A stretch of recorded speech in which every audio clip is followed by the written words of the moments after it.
You pulled out your phone this morning, and somewhere in the first few minutes, without even meaning to, you checked how someone else was doing, their vacation, their body, their life. And for just a second, something shifted. A quiet drop. Like something you had was suddenly worth less. You told yourself to stop, but you couldn't. And the real reason why is far stranger than you think. Comparison is not a flaw. It is not a modern disease spread by social media. It is something your brain was literally built to do. Something that kept your ancestors alive when the world was trying to kill them every single day. Hundreds of thousands of years ago, your ancestors lived in tribes of 50 to 150 people. Everything depended on your position inside that group. Food, warmth, protection. If you were valued, you survived.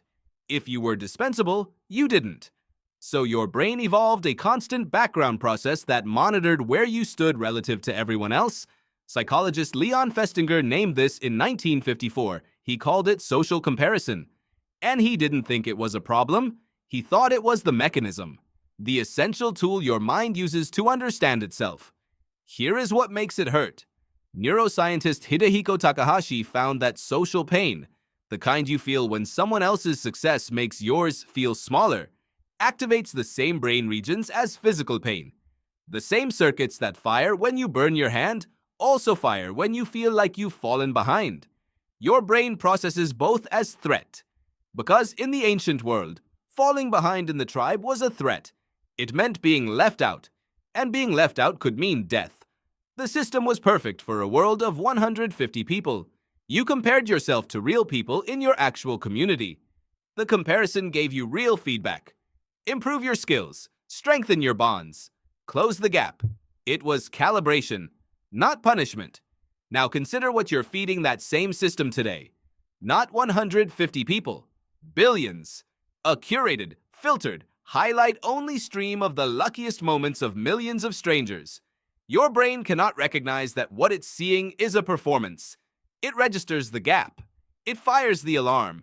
And you feel the drop, even though the life you're comparing yourself to doesn't actually exist as shown.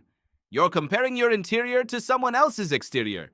Your full, ordinary reality to their single best moment of the year. And your 200,000-year-old nervous system has no way to know the difference.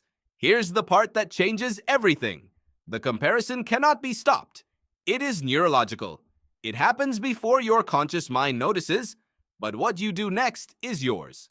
The alarm fires to motivate you, to close a real gap, to get better at something that matters to your actual life. When the comparison points nowhere real, let it fire, and then ask, is this gap even real? Is this a person whose life I actually know? Is this something I can do anything about? Most of the time, the answer is no. You pulled out your phone this morning and something shifted, but now you know what that shift is. A 200,000-year-old system scanning the tribe, checking if you're safe. The system isn't broken. It's just looking in the wrong place, and now that you know that, you get to choose where it looks.